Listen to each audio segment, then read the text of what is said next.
អង្គុយចុះ President, please be seated.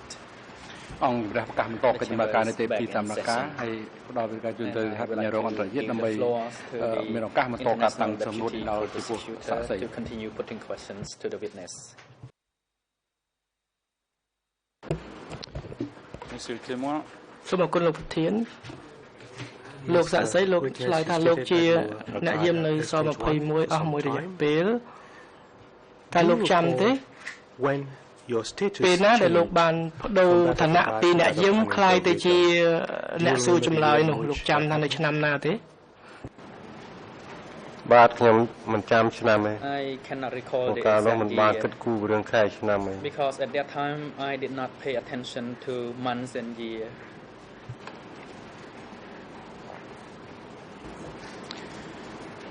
Le 21 juillet 2009. កាលពីថ្ងៃទី21ខែកក្កដាឆ្នាំ2009ពេលនោះប្រហែលជាលោកនៅចងចាំបានល្អគឺឯកសារ E3/7463 គឺមុនម៉ោង 10:21 នាទីលោកថាគឺចុងឆ្នាំ 1976 late 1976 ដូច្នេះដើម្បីឲ្យបានច្បាស់តើលោកដឹងទេថា how long you worked as a guard លោក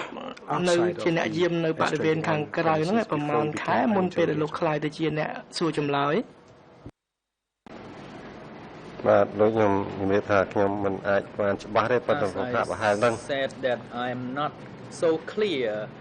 យូរពេកខ្ញុំមិនអាចចាំបាន the time because things have happened a long time ago.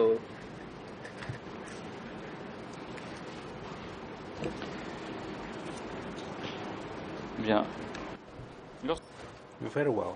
ពេលដែលលោកខ្លាយជាអ្នកសួរចម្លើយ did you have the តើលោកមានសិទ្ធិប្រកែកមិនទទួលយកការងារហ្នឹងទេ បាទពេលនោះខ្ញុំអត់មានសិទ្ធិប្រកែកទេគឺចាប់តាំងទៅខាងណាគឺទៅតំណែងកាលណាអ្នកណាប្រកែកអ្នកណាដែលមិនទទួល anyone who rejected or ការចាប់ refused តាំងហ្នឹងគឺសិទ្ធិតែអ្នកនឹងជាអ្នកប្រឆាំងជាមួយនឹងបដិវត្ត they would be alleged of being enemy of the revolution. So no one dare to refuse or to reject the assignment.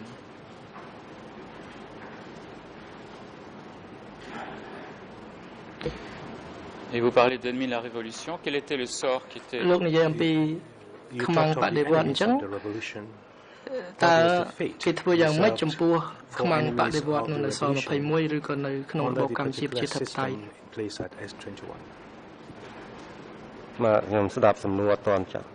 I cannot fully understand your question. Vous avez dit que លោកនិយាយថាបើលោកប្រកែកហ្នឹងគេចាត់ទុកលោកជាខ្មាំងបដិវត្ត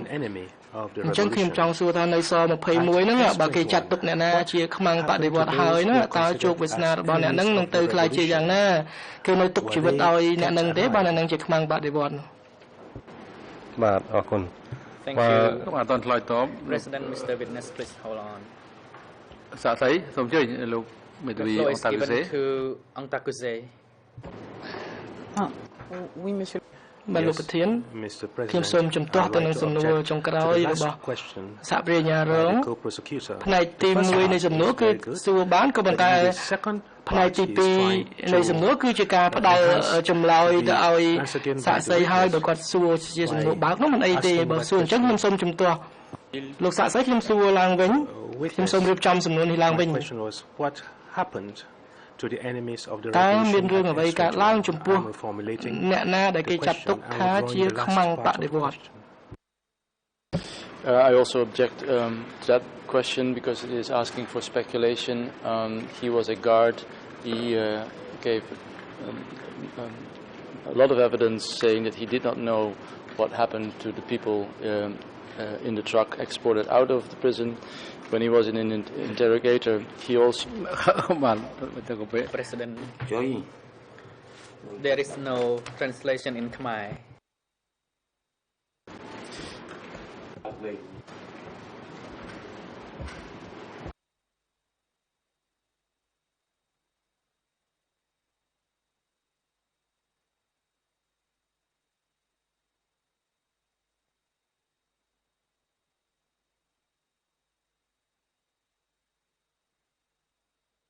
តាថ្មីម្ដងទៀតលោកវីទ័រកូពេបង្ហាញពីមតិជំទាស់របស់លោកថាជាថ្មីព្រោះមិនអមេរិកបកប្រែជាភាសាខ្មែរ because a while ago there was no Khmer translation Yes Mr President I object បាទលោកប្រធានខ្ញុំជំទាស់ទៅនឹងសំណួរនេះសួរឲ្យសាកសីឆ្លើយស្មានក្នុងជាអ្នកយាមនោះគឺថាគាត់មិនទាំងបានដឹងពីអ្នកទោសដែលគេដឹកចេញទៅខាងក្រៅផងហើយចំពោះមុខងារដែលជាអ្នកស៊ើបអង្កេតនេះគឺក៏វាស្ថិតនៅខាងក្រៅការដឹងរបស់គាត់ពាក់ព័ន្ធទៅនឹងសំណួរនេះដែរដូច្នេះសហប្រញ្ញារងនេះគឺកំពុងតែស្នើសុំឲ្យអ្នកទោសនឹងគឺថាឆ្លើយនៅក្នុងរយៈពេលទៅត្រឹមក្រោយ75ខ្ញុំឮលោកប្រើពាក្យថាឲ្យឆ្លើយស្មានសាក់សីអាចដឹងលោកមេធាវីអញ្ចឹងមូលដ្ឋានមិនជាត្រឹមត្រូវទេមេធាវីក៏ពេលយើងបានអានចម្លើយរបស់គាត់ក៏ដូចជាចម្លើយក៏ដូចជាផុសតាងនឹងសាក់សីពីចម្លើយពីកម្មាភិបាលស21ដទៃទៀតដែរ Why did you say most likely ជឿលោកប្រើពាក្យថាទំនងជាឬប្រហែលជាហ្នឹងយ៉ាងម៉េចចុះ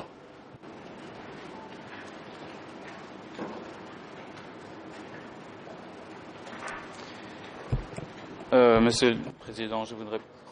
លោកប្រធានខ្ញុំសូមសួរសំណួរនេះពីព្រោះថាមុននេះបន្តិចសាក់សីបាននិយាយអំពីអ្នកដែលត្រូវបានសម្លាប់នៅខាងក្រៅបរិវេណហើយគេកប់ហើយស្ដាប់គាត់ធំក្លិនស្អុយដូច្នេះខ្ញុំគិតថាខ្ញុំមានមូលដ្ឋានដើម្បីសួរសំណួរនេះគឺសួរពាក់ព័ន្ធទៅនឹងអ្វីដែលកើតឡើងចំពោះខ្មាំងនៅស21ដូច្នេះសូមលោកប្រធានមេត្តាអនុញ្ញាតឲ្យខ្ញុំសួរសំណួរនេះដើម្បីឲ្យសាកសីឆ្លើយបាទអរគុណបាទអរសែននៅក្តីជំទាស់របស់មេធាវីការពីក្តី The chamber ជាលោកមេធាវីវិទ្យាកូពេសំណួរនេះអាចសួរបាន objection by defense counsel វិទ្យាកូពេ ផលរបស់សហប្រញ្ញារងអន្តរជាតិនេះគឺមានមូលដ្ឋានធំប្របហើយ this question សាក់សីឆ្លើយតបនៅសំណួរដែលសួរឡើងដោយសហមេធាវីដោយប្រញ្ញារងអន្តរជាតិដើម្បីនេះបើសិនបើលោកក៏នៅចងចាំសំណួរ if you can still remember it បាទខ្ញុំឆ្លើយបានសំណួរថាខ្មាំងបដិវត្តឆាំងបដិវត្តគឺបានន័យថាអ្នកនឹងទោះនឹងថែមការមិនព្រមធ្វើការឲ្យបដិវត្តអ្នកនឹងឲ្យជាអ្នកប្រឆាំង or work for the revolution so those people were considered as enemy of the revolution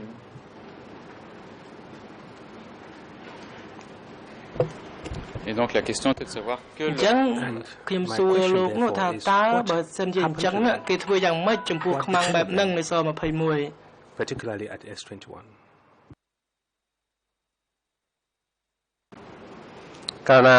អ្នកណាជំទាស់នឹងផែនការនឹងការចាត់តាំងរបស់គេគឺអ្នកនោះត្រូវអស់ជួបវាសនានៅពេលហ្នឹងហើយ that particular person នឹងចាត់តាំងជាអ្នកប្រឆាំងបដិវត្ត face the bad fate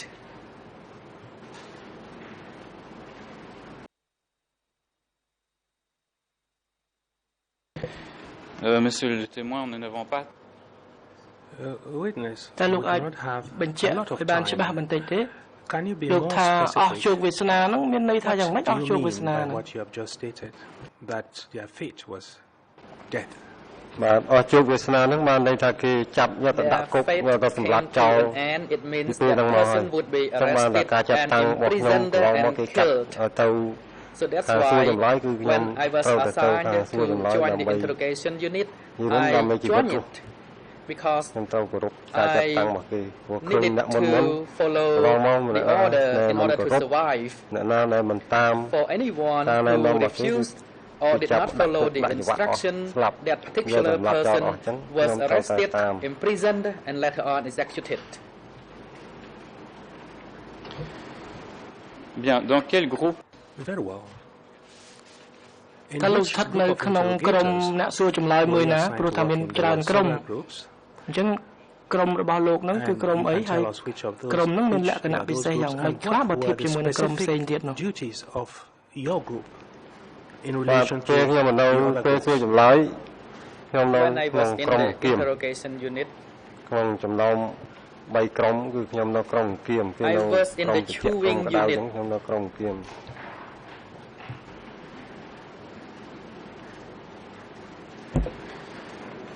Quels étaient les noms des autres groupes? What were the other លោក groups អាចរៀប called? រាប់ឈ្មោះក្រុមផ្សេងទៀតបានទេក្រៅពីក្រុមអង្គាមហ្នឹងមានក្រុមអ្វីខ្លះ បាទក្រៅពីក្រុមអង្គាមហ្នឹងមានក្រុមក្តៅនិងក្រុមត្រជាក់ Chewing unit, there were other ចឹង two units ក្រុម called គេ the cool ធ្វើ unit ទរណ and កម្មហើយអស់ the hot ចិត្តអស់ units. ចង់ហ្នឹងបានបញ្ជូនមកក្រុមអង្គាម After prisoners were interrogated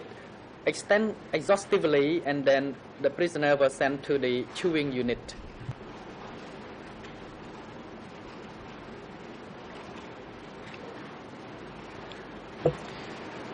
Lorsque vous receviez When you នៅ received ពេលដែលលោក prisoners, ទទួលអ្នកទោសគឺមានន័យថាអ្នកទោសទាំងអស់នោះសុទ្ធតែជាអ្នកទោសត្រូវបានក្រុមផ្សេងទៀតសួរចម្លើយអស់ហើយឬក៏មានពេលណាមួយដែលលោកធ្លាប់សួរចម្លើយជាលើកដំបូងដែលមិនមានឆ្លងកាត់ការសួរចម្លើយពីក្រុមផ្សេងទៀតទេ without having gone through the other two groups. បាទអ្នកទោសដែលខ្ញុំ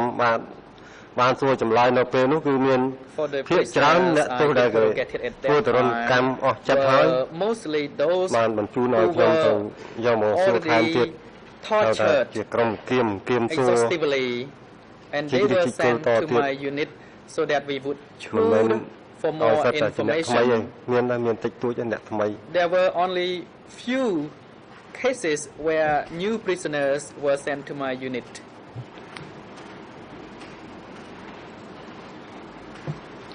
Pourriez-vous nous dire à la chambre Can you tell us or tell the លោកអាច chamber ជម្រាបជូនអង្គជំនុំជម្រះ what បាន the ទេតើ technique referred to as Kiềm nó chewing miền này khá mấy- consisted of?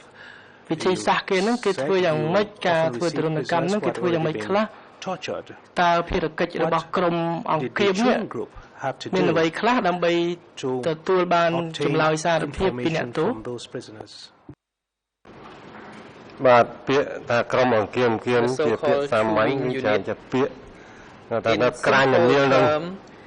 it វាទូរ means ស័ព្ទនៅក្រៅមនាល we- សួរចុះសួរឡើងហ្នឹងដើម្បីយកឲ្យ we បានចម្លើយ asked for very detailed answers until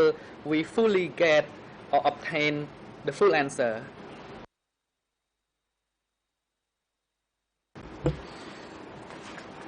Lorsque vous êtes devenu interrogateur, ពេលដែលលោកខ្លាយជា An អ្នកសួរចម្លើយ How តើ did លោក you learn ដឹងថាគេឲ្យលោកធ្វើជាអ្នកសួរចម្លើយហ្នឹង to do your duties,ដោយរបៀប to ណា carry out your duties and responsibilities? គឺ Was គេ it ប្រាប់ by លោក observing ក្នុងពេលរៀនសូត្រ interrogation ឬក៏ពេលដែល sessions, or you គេកំពុង attended តែ some សួរចម្លើយ other គេ kinds ប្រាប់ of លោកថាគេ training ឲ្យលោកធ្វើ sessions? ជាអ្នកសួរចម្លើយហ្នឹងឬក៏នៅពេលណាមួយ បាទពេលសួរចម្លើយហ្នឹងជាជំហានដំបូងគឺ The មិនមែន first ទៅ step- ដល់ឲ្យខ្ញុំយកអ្នកទោសយកមកសួរផ្ទាល់ទេគឺឲ្យទៅ I រៀនមើលគេធ្វើមុន observed the interrogation រៀនមើលគេ being ធ្វើគេដាក់ practiced ឆ្លោះដាក់ being done ចង្វាក់អ្នកទោស by other Trong một interrogators. For riêng mơ example, thì how xưa to handcuff, thì how to blindfold ធ្វើទរណ prisoners, កម្មនិង how ធ្វើ to ឯកសារ torture prisoners. គ្រប់បែបបទទាំងអស់បានឲ្យ etc. ខ្ញុំយកអ្នកទោសមកសួរផ្ទាល់ After I gained the skill in all of this, and then I could proceed to bringing in prisoners for interrogation.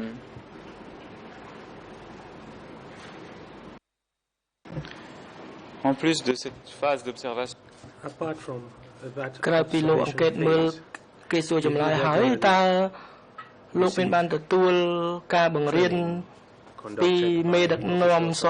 21ជាពិសេសពីដូចទេ notably Dutch. បាទក្រោយមកបានមានការណែនាំជាបន្តបន្ទាប់ដល់ពេលខ្ញុំចង់អនុវត្តតអញ្ចឹងគឺកន្លះខែ Instruction មួយខែហ្នឹងគឺហៅ and ទៅ training. រៀនសូត្រនៅសាលានយោបាយមួយក្បែរផ្ទះដូច Every បំពាក់បំពន់ពី half month វិធីសាស្ត្រ or 1 សួរ month, we និង were វិធីសាស្ត្រ invited for សាស្ត្រ a training session ធ្វើឯក at សារ his house និងធ្វើទរណកម្ម about the various techniques that should be used for interrogation and torturing.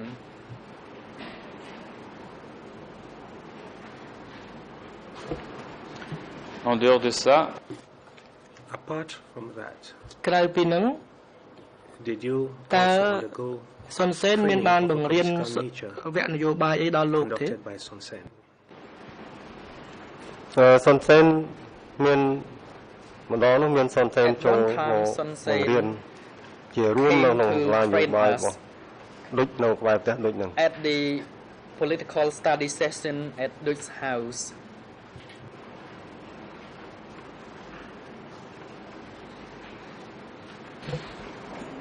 Lors de ces réunions formelles,ពេលរៀនសូត្រជាមួយដូចឬជាមួយសុនសេនតើដូចឬសុនសេនមានបាននិយាយប្រាប់លោកអំពីតួនាទីពិសេសរបស់ស21និងសារៈសំខាន់របស់ស21ចំពោះបកកុម្មុយនីសកម្ពុជាឬក៏ចំពោះប្រទេសកម្ពុជាដែរទេបាទកាលហ្នឹងខ្ញុំវាមិនបានចាំច្បាស់ដែរប៉ុន្តែការគោលការណ៍សំខាន់ដែលសំខាន់នឹងដូចបានបង្រៀនកាលហ្នឹងគឺនិយាយពីរឿងស21ជាគន្លឹះនៃប្រទេសជាតិកម្ពុជាទាំងមូលចឹងឲ្យប្រឹងប្រែង was the life of the country ជ្រាវរកខ្សែបណ្ដាញ we had to work hard to search for the network or strings ចំពោះអ្នកទោសដែលយើងចាប់បានមក that the prisoners gave us in the answers.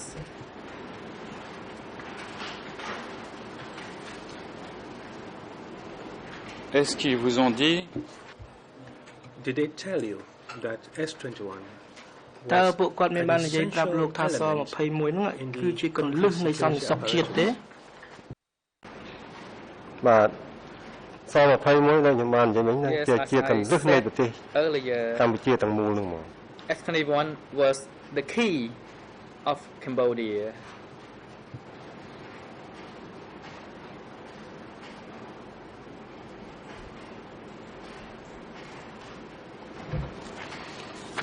Monsieur le Président, avec votre autorité. Mr. President, លោកប្រធានខ្ញុំសូមការអនុញ្ញាតពីលោកប្រធានដើម្បីចាក់បញ្ចាំងផ្សាយវីដេអូមួយគឺម៉ាស៊ីនសម្រាប់មនុស្សស21ដែលជាវីដេអូរបស់លោករដ្ឋីប៉ាន់គឺឯកសារ 3/3924 Air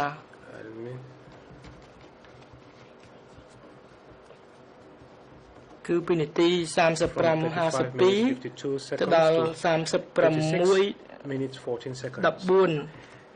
នេះគឺជាសម្រង់នៃវីដេអូដែលសាកសីនិយាយអំពីសារៈសំខាន់នៃមន្ទីរស-21បាទអង្គជំរាបអនុញ្ញាត President, your request is granted. ចាក់ផ្សាយនៅខ្សែវីដេអូលើអេក្រង់ to project the film on the screen as requested by the International Deputy Co-Prosecutor.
មន្ទីរស21ជាបេះដូងនៃប្រទេសជាតិ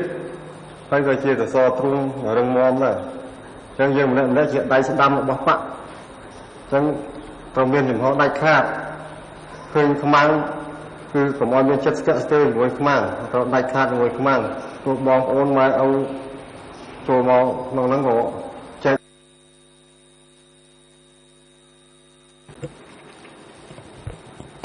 Dans cet extrait vidéo. In this video លោកសាកសីក្នុងវីដេអូនេះ you លោកបាននិយាយថា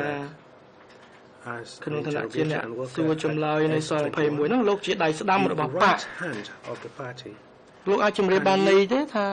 ពាក្យថាដៃស្ដាំរបស់បកនេះមានន័យថាយ៉ាងម៉េចបាទដៃស្ដាំរបស់បកហ្នឹងគឺបកឲ្យធ្វើអីគឺធ្វើឡើងអាហ្នឹងបានន័យថា party means that whatever assignment the party gave to us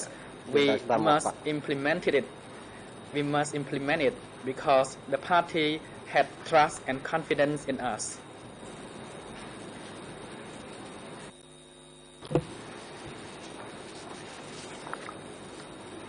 Est-ce que Son Sen et Duch did Son Sen នឹងដូចធ្លាប់និយាយប្រាប់លោកទេថាពេលធ្វើការត្រូវតែដាច់ខាតដើម្បីការពារផលប្រយោជន៍របស់បកនោះបាទជារឿយៗគឺត្រូវបញ្ជានឹងណែនាំជារឿងរហូតការឲ្យយើង instructed us to follow the order of the party.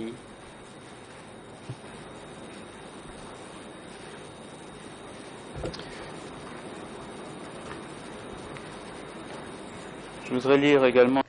I would like to read ខ្ញុំចង់អាននៅសម្រង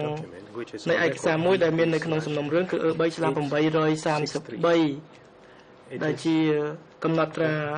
អ្នកសួរចម្លើយនៅស21គឺបោះរបស់មុំណៃ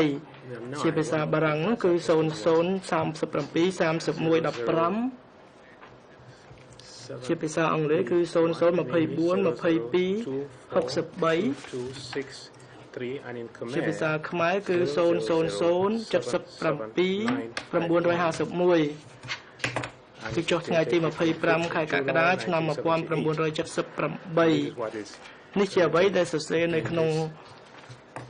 កំណត់ត្រារបស់អ្នកសួរចម្លើយនៅស21ខ្ញុំសូមដកស្រង់ការកំទេចជនក្បត់គឺធ្វើឲ្យផ្លាស់ប្ដូរចលនាគឺជាការមហាលូតផ្លោះមហាអស្ចារ្យនៅពេលដែលយើងផ្លាស់ប្ដូរបដិវត្តពេលនោះគឺយើងផ្លាស់ប្ដូរបដិវត្តទុនខ្សោយទៅជាបដិវត្តខ្លាំងក្លាយើងគឺជាប៉ូលីសនយោបាយយើងទៅតែខិតខំប្រឹងប្រែងបំពេញភារកិច្ចរបស់យើងបម្រើបកគឺត្រូវតែសរសេរឯកសារឲ្យបានល្អ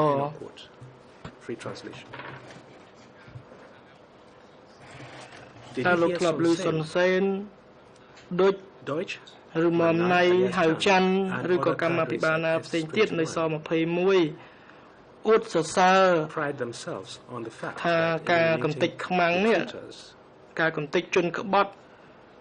គឺជាការជួយបដិវត្តឲ្យមានភាពមហាអស្ចារ្យមហាលូតផ្លោះទេបាទពាក្យហ្នឹងខ្ញុំឮជាបន្តបន្ទាប់ Yes, I heard about that many times. They instructed us to work hard and to be determined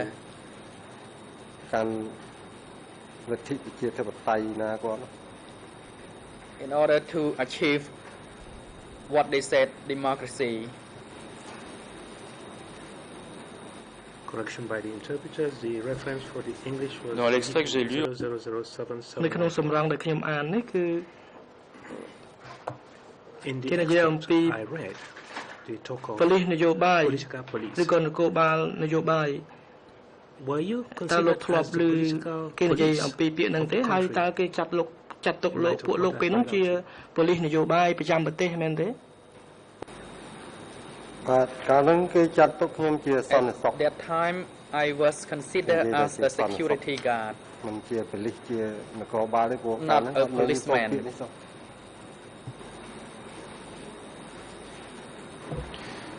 Je comprends ce que vous faisiez en tant que gardien mais ខ្ញុំយល់ពេលដែលលោកធ្វើជាអ្នកយាមក៏ប៉ុន្តែនៅពេលដែលខ្លាយទៅជាអ្នកសួរចម្លើយនេះគឺមាននិយាយប្រាប់លោកទេសូមកែតម្រូវគឺមិនមែនប៉ូលីសនយោបាយទេគឺពាក្យថាសន្តិបាលអញ្ចឹងការពេលហ្នឹងគេចាត់ពួកលោកហ្នឹងថាជាសន្តិបាលមែនទេបាទ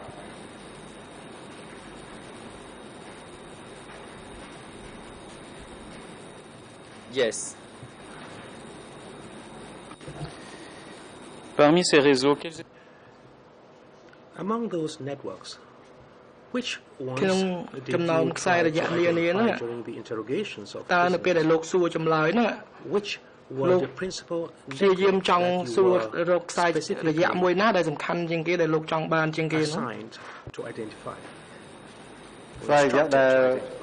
គោលដៅគេឲ្យខ្ញុំសួរពេលគឺมันចំពោះតែខ្សែរយៈណាទេគឺថា they ខ្សែ require us KGB not ខ្សែ to CIA ខ្សែរបស់ target or identify ឲ្យ any តែអ្នកទោសហ្នឹង special សារភាព network. មិន We ប្រកាសតែជាខ្សែមួយតាទេ there were many networks including CIA, KGB or something else, so it depended on which network that the prisoners gave to us. En plus de la CIA et du KGB, Apart from ក្រៅ the ពី CIA CIA and ឬ the KGB, KGB you also had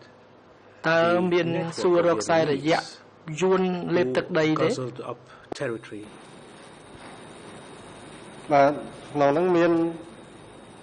ខ្លះជាខ្សែបណ្ដាញរបស់ Yes, among the prisoners កងកម្លាំងរបស់ who យួន confessed, ខ្លះ some ក៏ of ជា them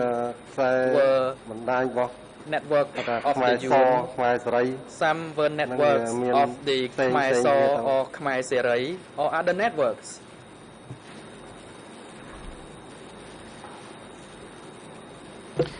lors de ces sessions de formation, During ក្នុង those ពេលរៀន training សូត្រ sessions, ឬ or ក្នុង those ពេល meetings, ប្រជុំ which were held ប្រចាំ twice ខែ a month ឬពាក់កណ្ឬក៏ពីរអាទិត្យម្ដង did Deutsch ever តើ tell ដូច you មានធ្លាប់ who were ប្រាប់ his លោកទេ immediate ថា superiors? អ្នកណាជាមេផ្ទាល់របស់គាត់ហើយគាត់មានប្រាប់លោកទេថាគាត់រាយការណ៍ទៅអ្នក Who ណា was ដែរ accountable? បាទរឿងប្រជុំគេមិនដែលប្រាប់ឈ្មោះប្រាប់អីទេគាត់ថាគាត់ថា He បងទី1បងទី2បងមួយ never ណាមួយណា told us មិន the ដឹងច្បាស់ specific គាត់ថា names បងទី of 1បងទី his 2 superiors. He simply referred to those superior as brother number 1, brother number 2.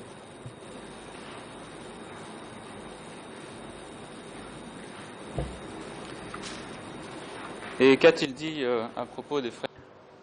And what did តើ he គាត់និយាយ say អ្វីខ្លះអំពី regarding brothers number 1 បងទី and 1 2? បងទី Did he 2 talk about them often? If yes, what did he tell you about them? បាទនិយាយពីរឿងបងទី1បងទី2thìនិយាយពីរឿង Talking about រ brother បាយ number ការណ៍ 1 and រាយការណ៍ 2, ទៅ he talked គាត់ទទួល about យកមិនទទួលយក the reports ហ្នឹងគឺ that គាត់ he និយាយ sent ចំពោះ to បងទី the 1 two បងទី brothers, 2ហ្នឹង whether the two brothers អ្នកទោស accepted អ្នក it សារភាពទៅ or rejected it. គាត់ពិនិត្យទៅថាมันត្រឹមត្រូវទេឬមួយក៏ត្រឹមត្រូវអាហ្នឹងគាត់និយាយក្នុងពេលអន្តរ So ជាតិ he raised បងទី1បងទី2គាត់មិន this matter during the អាច meeting ទទួលយកបានទេ in regards to whether the reports sent to the superior were accepted by brother number 1 and 2 or not. Et And did he speak about sending reports to brother 1 and brother number 2 during the entire period when you ឬក៏ក្នុង were អំឡុ an ងពេលដែល interrogator? លោកធ្វើជាអ្នក or សួរចម្លើយ at a នោះគាត់ specific មានបាន period? ប្រាប់លោកថាគាត់រាយការណ៍ទៅបងទី1បងទី2ទេ បាទក្នុងហ្នឹងមាននិយាយជាបន្តបន្ទាប់មកគាត់ Yes, ថាគាត់ he នឹងរាយ said ការណ៍ about បងទី that. 1បងទី2ប៉ុន្តែខ្ញុំមិនដឹងថា Sometimes បងទី1ឈ្មោះអីបងទី2ឈ្មោះអីមិនដឹងដែរ that he គាត់និ reported យាយតែប៉ុណ្ណឹង to brother number 1 and brother number 2, but he did not tell us the names of the two brothers.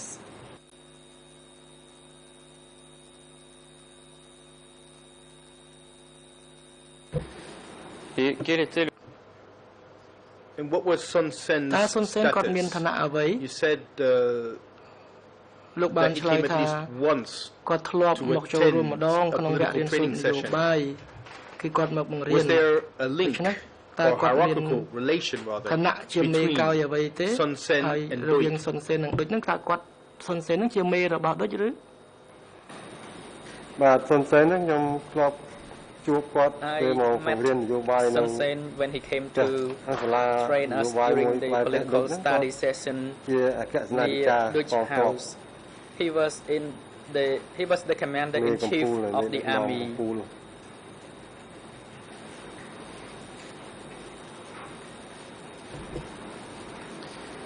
Est-ce que Dou...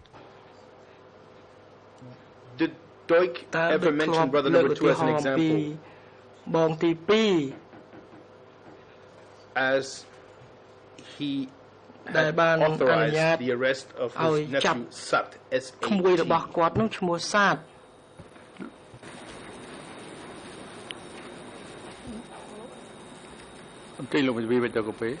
President Copper, you can proceed now.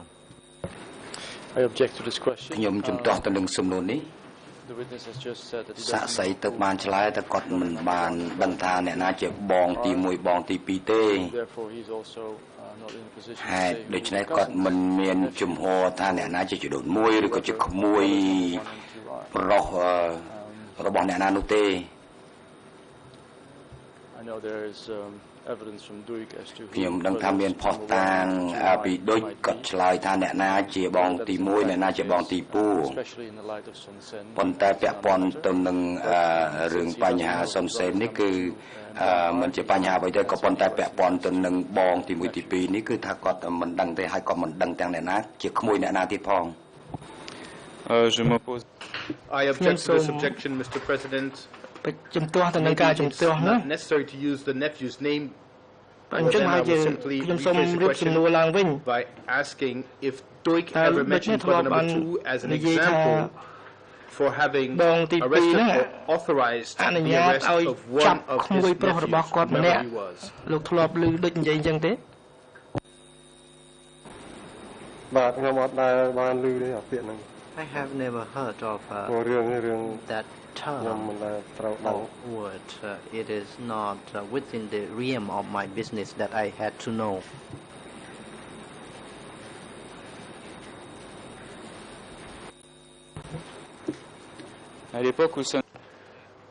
At the time when Sun Sen would came at least once to S21,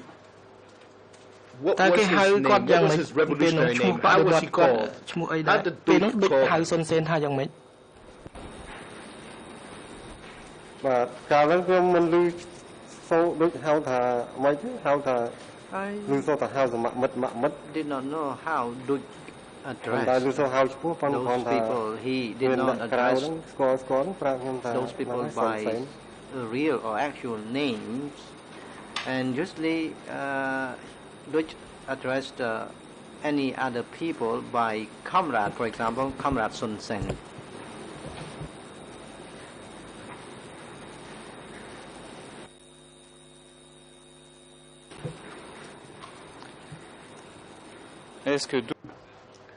Did Duik ever tell you from which echelon the orders came? In order to arrest the division leaders in the zone leaders or ministers who were working. Did Duik ever speak to you about which echelon the orders came from when this type of arrests occurred? បាទរឿងអស់ទាំងនេះខ្ញុំមិនអាចដឹងដល់ It is beyond my knowledge.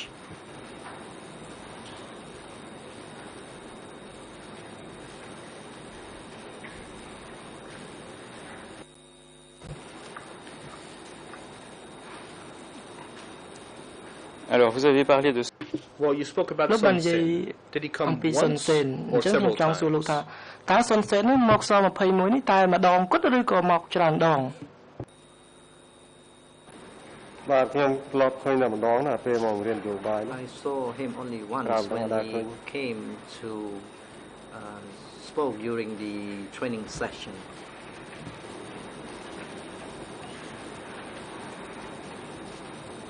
Correction from the interpreter during the time that he came to address the crowd in the political training session.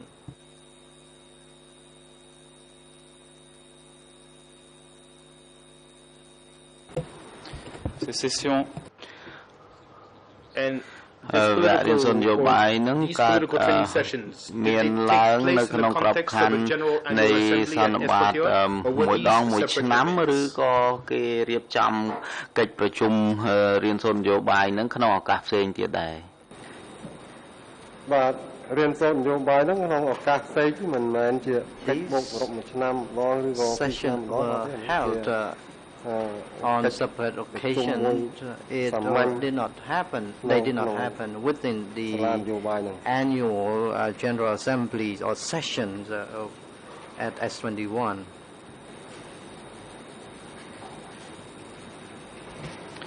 Est-ce que vous vous souvenez? តើលោកមានចាំដែរឬទេក្រោយពេលលោកមកដល់ទី21ហើយហ្នឹងមានគម្លាតពេលប្រហែលដែរនៅពេលដែលសុនសេនគាត់មកបង្រៀនវគ្គនយោបាយនោះតើឆ្នាំទី1របស់លោកក៏ឆ្នាំទី2របស់លោក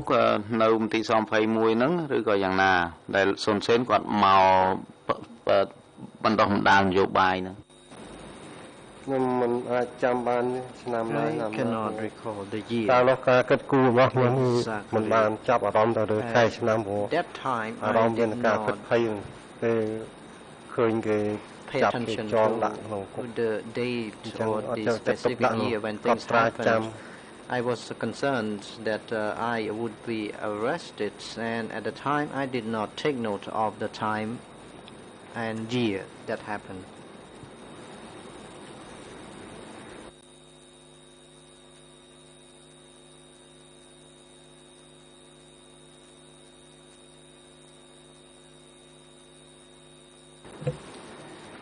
Est-ce que ខ្ញុំផ្ដល់តម្រុយពេលវេលាមួយចំនួននោះប្រហែលជាអាចជួយលោកបានតើមុនពេលដែលវៀតណាមវាលុកចូលក្នុងខ្មែរទ្រង់ទ្រាយធំនៅចុងឆ្នាំ1977ឬក៏ក្រោយពេលដែលលោកបានជួបសុនសេនហើយមុនIt was before that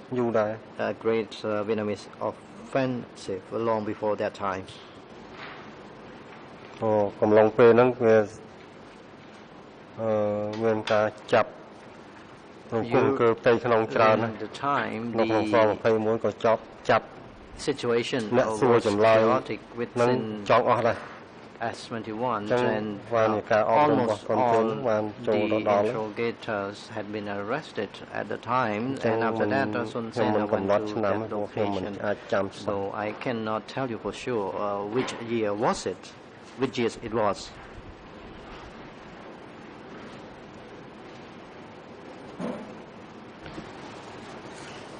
Bien, est-ce qu'il y avait une discipline តើមានវិន័យអីជាក់លាក់ដែរឬទេសម្រាប់អ្នកសួរចម្លើយ And can you also tell us what the objective was that you had to reach លោកត្រូវសម្រេចគោលដៅអ្វីឲ្យបានក្នុងឋានៈលោកជាអ្នកសួរចម្លើយតើលោកត្រូវទទួលបានអ្វីពីអ្នកទោសក្នុងឋានៈលោកជាអ្នកសួរចម្លើយសូមម្ដងទៀតស្ដាប់អត់ទាន់ Could you repeat your question it does not come clear to me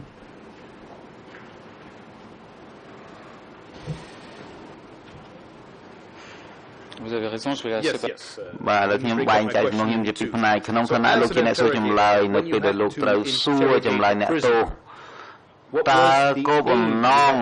ដែលត្រូវតែសម្រេចបាននោះគឺអ្វីគោលដៅចុងក្រោយនៃការសួរចម្លើយហ្នឹងជាអ្វីបាទគោលបំណងនៃការសួរអ្នកទោសជំនាន់នោះគឺសម្រេចឲ្យបានpurpose to interrogate prisoners was to obtain confession and after the confession was obtained that would be sent to the upper echelon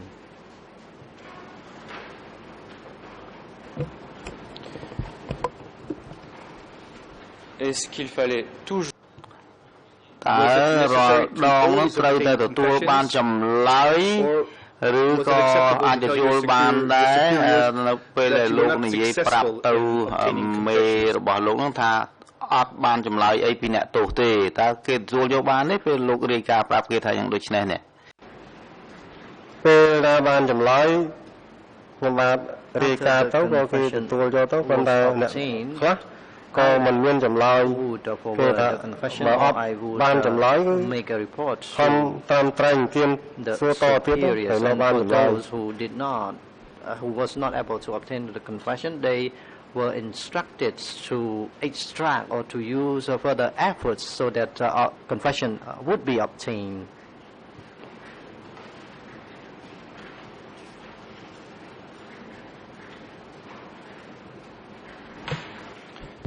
Nous allons revenir au méthode.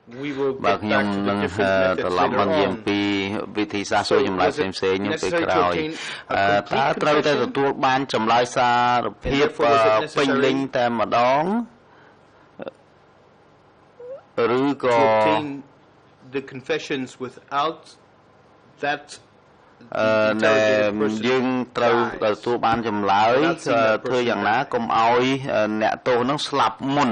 ធ្វើយ៉ាងម៉េចឲ្យបានចម្លើយមុនពេលដែលអ្នកទោសស្លាប់អញ្ចឹងឬយ៉ាងម៉េចបាទការធ្វើចម្លើយនឹងយើង the process យកចម្លើយអ្នកទោសនឹងបានហើយប៉ុន្តែជួនកាលវាមិនត្រឹមត្រូវជួនកាលក៏ត្រឹមត្រូវអញ្ចឹងចម្លើយដែលធ្វើបានហើយនឹងត្រូវបញ្ជូនទៅឲ្យអ្នកនោះពិនិត្យឲ្យប៉ុន្តែរឿងអ្នកទោសត្រូវស្លាប់មិនស្លាប់នៅនោះវាអត់ទៀងខ្លះវាមានជំងឺខ្លះក៏អត់ At the end we had to forward the confession up the line and for the prisoners I do not know whether they died after the interrogation but sometimes they sustained wounds or injuries.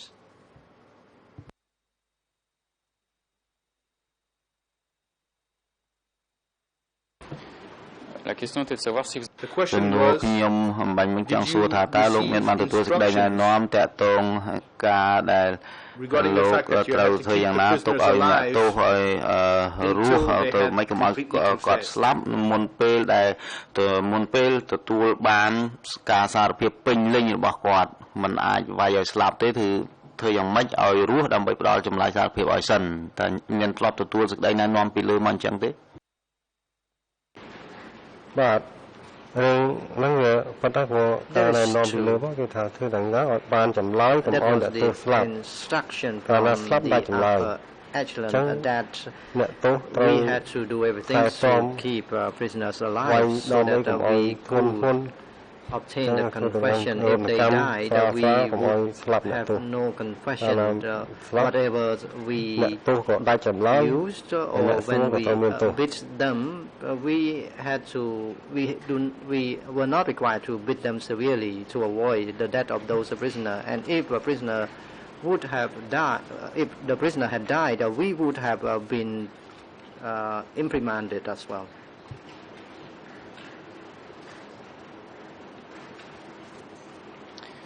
Est-ce que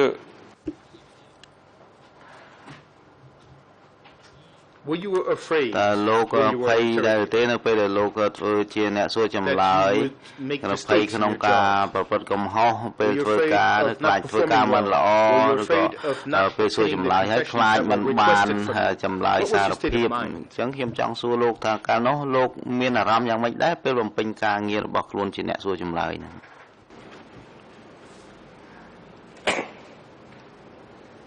បាទអារម្មណ៍ពេលនោះខ្ញុំមានការគិតភ័យច្រើនណាស់ព្រោះ the state of mind I was so ឯកសារខ្លាចមិនបានត្រឹមត្រូវពេញលេញឲ្យគេអ្នកអានហើយ in relation to the process of the document and how to record the confession and also how to prevent the prisoners from dying. I was afraid that the prisoners would have died as of the result as a result of interrogation. Although I inflicted torture, the torture would usually be light.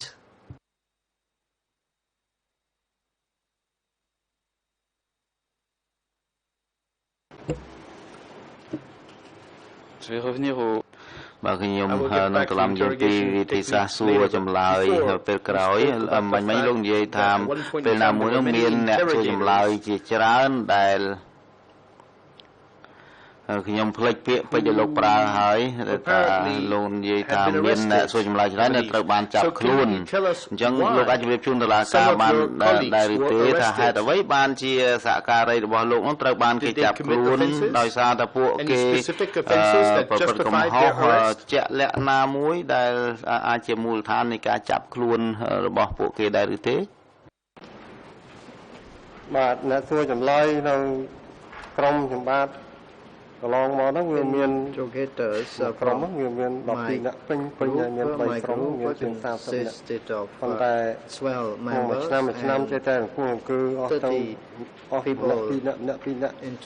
យូរទល់អស់នៅសល់តែខ្ញុំមួយដែលនៅកងសួរចម្លើយហ្នឹងមកពីខាងកងពល703 from time to time អញ្ចឹងអ្នកសួរចម្លើយនៅនឹងអស់លីង disappeared ដាក់គុកអស់ and only I remained ហើយដោយឡែកយកតែកម្លាំងមកពីភូមិភាគប្រចាំ division មកត្រួតត្រាឬក៏មកក្តាប់នៅកន្លែង later on the young children from the west were sent in to replace and to be in charge of that tasks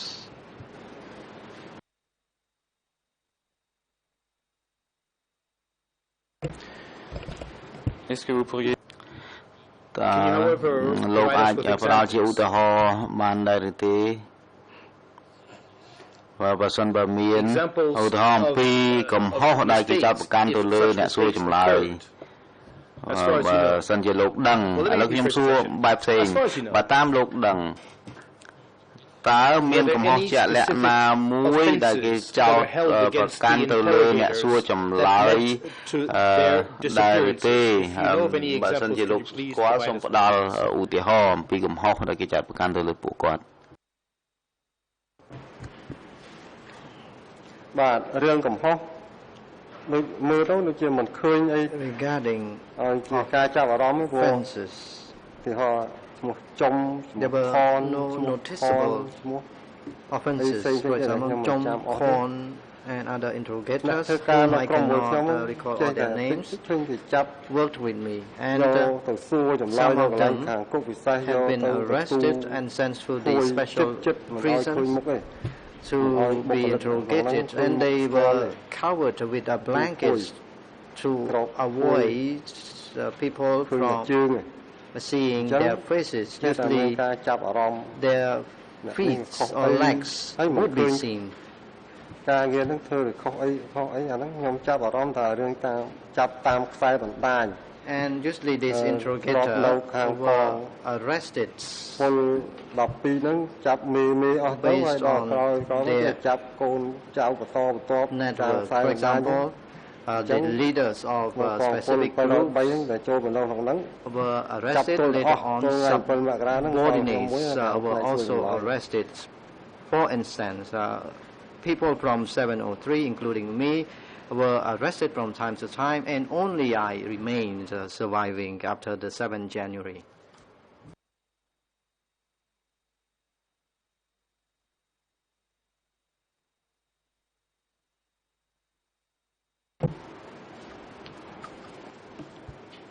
Alors les prisonniers អ្នកទោសដែលលោកបានសួរចម្លើយដោយផ្ទាល់តើពួកគាត់នឹងមកពីអង្គភាពភូមិភាគកងពលក៏ក្រសួងពីប្រទេសទៅពីទូទាំងប្រទេសតែម្ដងឬក៏គេបញ្ជូនមកឲ្យលោកនឹងតែប្រភេទអ្នកទោសណាមួយទេឧទាហរណ៍ដូចថាលោកទទួលទៅអ្នកទោសមកពីតំបន់ណាមួយឬក៏ភូមិភាគណាមួយជាក់លាក់ឬក៏លោកទទួលរាល់អ្នកទោសទាំងអស់មិនប្រកាន់ថាមកពីកន្លែងណាទេបាទអ្នកទោសដែលគេបញ្ជូនឲ្យខ្ញុំសាកសួរហ្នឹងគឺមិនចំពោះថាមកពីណាទេគឺទូទាំងជារួមហ្មង who was sent to be interrogated. I do not know where they were from. They were in the general category. For example, combatants, chief of battalions and regiments were sent to me for interrogation.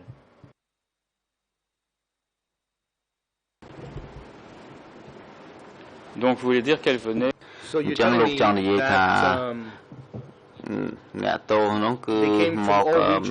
ទូទាំងពីទូទាំងប្រទេសឬពីអង្គភាពផ្សេងតែម្ដងមិនប្រកាន់ថាពីកន្លែងណាពីអង្គភាពណាទេតែខ្ញុំយល់អញ្ចឹងត្រឹមត្រូវទេលោកចង់និយាយអញ្ចឹងឬក៏យ៉ាងម៉េចបាទចង់និយាយអញ្ចឹង That is true.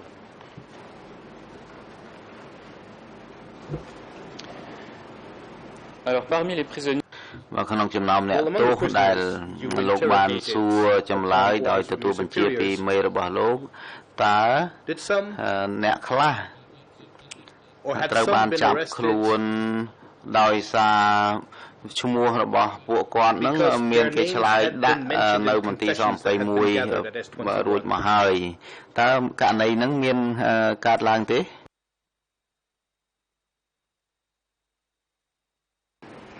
បាទសូមសំណួរម្ដងទៀត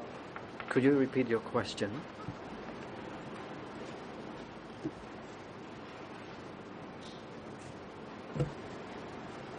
D'accord. Fine. បើលោកបានសួរចម្លើយអ្នកទោសតើលោកមានដឹងឬក៏បានទទួល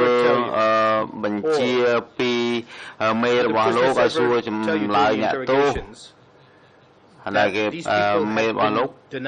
ប្រាប់ថាអ្នកទោសទាំងអស់ហ្នឹងត្រូវបានគេឆ្លើយដាក់អ្នកទោសផ្សេងទៀតនៅមន្ទីរស-21ហ្នឹងឆ្លើយដាក់ទៅគាត់ថាគាត់ហ្នឹងជាជនក្បត់ In other words បើនិយាយតាមបែបម្យ៉ាងទៀតគឺថានៅពេលដែលអ្នកទោសណាមួយនៅមន្ទីរស-21ហ្នឹងឆ្លើយដាក់ដែលអ្នកចូលរួមផ្សំគំនិតជាមួយគាត់ហ្នឹង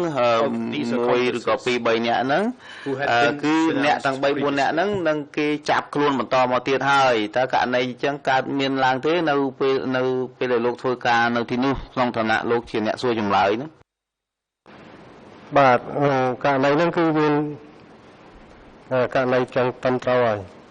That case ចាប់ did happen ជាបន្តហ្នឹងតាមការឆ្លើយដាក់ពីអ្នកទោសមុនមកឆ្លើយដាក់ទៅបានចាប់អ្នកក្រៅទៀតអញ្ចឹងការឆ្លើយដាក់ពីស-21ទៅហ្នឹងវា and prisoner usually implicated others in the conviction so we had to search for all those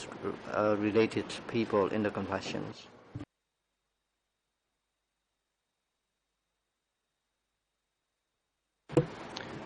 Je vois qu'il me reste I see that I have about 5 or 6 minutes left នៅសល់ពេល 5-6 នាទីទៀតសម្រាប់ខ្ញុំ So then I might ខ្ញុំនឹងចោទសំណួរតាក់ទងរចនាសម្ព័ន្ធមន្ទីរស-21ក្រៅពីដូច So aside from Doik who was part of the senior cadres at ជាកម្មបាលជាន់ខ្ពស់នៅមន្ទីរស-21អ្នកណាជាអនុប្រធានរបស់គាត់អ្នកណាជាប្រធានផ្នែកផ្សេងៗនៅមន្ទីរស-21បាទនៅទីស-21គឺមានប្រធានធំជាងគេមានការកាច់អៀវហៅដឹក chief បន្តមកមានឈ្មោះហោប៉ុន្តែមិនដឹងឈ្មោះអីហោទេខ្ញុំឬសូតែគេហៅបងហោជាអនុប្រធានwas a deputy សមាជិកមាន do not know his full name ឈ្មោះផល and members was សមាជិកគ្រប់គ្រងផ្នែកខាងកងការពារ in charge of ហើយនឹងឈ្មោះពេងសមាជិកដែរ and គ្រប់គ្រងខាងផ្នែក a member ក្នុងគុកអ្នកការពារក្នុងគុក for ផល ការពារខាងក្រៅពេងការពារក្នុងគុក was in charge of guards at the outside the compound but ក្រៅនឹងទៀតអត់មានទេ Payne was in charge of prisoners inside the compound in charge of guards rather inside the compound and there were no other individuals within that structure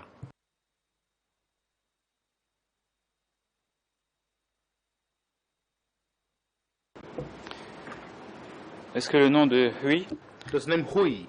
H U Y មានឈ្មោះហុយពីរខ្ញុំនិយាយពីឈ្មោះហឹមហុយ Does the name Him ring a bell ហឹមហុយនឹងទេហើយគាត់ធ្វើទទួលបន្ទុកខាងអីដែរបាទឈ្មោះហឹមហុយស្គាល់គាត់ Answer yes នៅខាងកងការពារនៅខាងក្រៅ He was in charge of guards at the outside the compound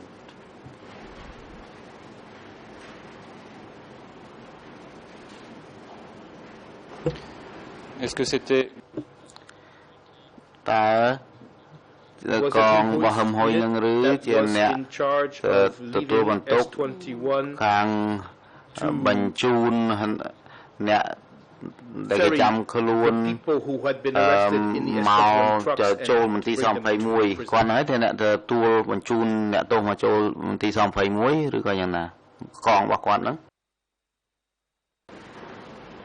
បាទហឹមហ៊ុយហ្នឹងហើយជាកងសម្រាប់ទទួលមនុស្សចូលដល់ស-21 was in charge of receiving prisoners coming into he was in charge of bringing transporting prisoners in and out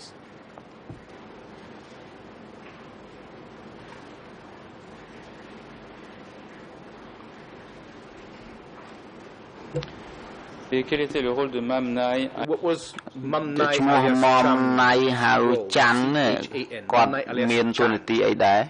Correct interpreter Mam Nai ហៅច័ន្ទតាមខ្ញុំដឹង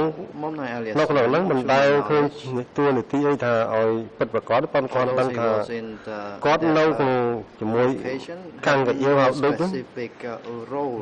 របៀបជាជំនួយការរបស់ He was working with Kankayo LS Deutsch. He was working as an assistant to Duik. Est-ce que c'était l'assistant de តើគាត់ជាជំនួយការរបស់ដូចតាក់ទងទៅនឹងកងសួរចម្លើយឬក៏យ៉ាងណាតាក់ទងខាងផ្នែកសួរចម្លើយ Yes, regarding the interrogation unit.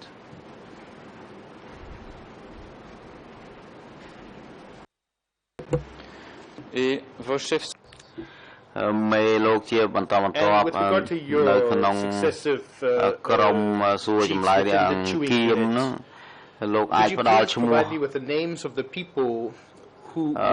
មេលោកជាបន្តបន្ទាប់បានដែរទេនៅក្នុងក្រុមអង្គៀមនោះព្រោះថាមានការដូរឈ្មោះច្រើនដូរជាច្រើនហើយមានឈ្មោះ the person who was in តែលោកអាចរៀបរាប់បានទេពីទី1លេខរៀងទី1រហូតដល់លេខរៀងចុងក្រោយគេពេលដែលវៀតណាមចូលមកដល់ហើយបែកមន្ទីរស-21សូមលោកជួយផ្ដល់ឈ្មោះគាត់តាមលំដាប់លំដោយបាទខ្ញុំសូមជម្រាបថាពេលមកដល់ស-21ហ្នឹងគឺការទៅនៅផ្នែកខាងក្រៅឬកងជាមួយហ៊ុយនៅក្រុមមួយហ៊ុយ and particularly when I was gathering outside I was ប៉ុន្តែដល់ពេលមកដល់ខាងផ្នែកសួរចម្លើយគឺមាន and after I was reassigned part of interrogation សួរនឹងជាប្រធានក្រុម units ស្ងួន ហើយគឺចាប់សួរនឹងប្រធានក្រុមទៅ chief ឡើងឈ្មោះចូន and after his arrest ចូននឹងជាក្រុមអស់ពីឈ្មោះចូននឹងទៅបានឈ្មោះ position and after ទៅថ្ងៃ9មករាថ្ងៃ7មករាហ្នឹងបាន was the chief of my group រត់បាត់ទៅនឹងទៅនៅណា until the liberation of 7 January and I at the time did not know where he fled to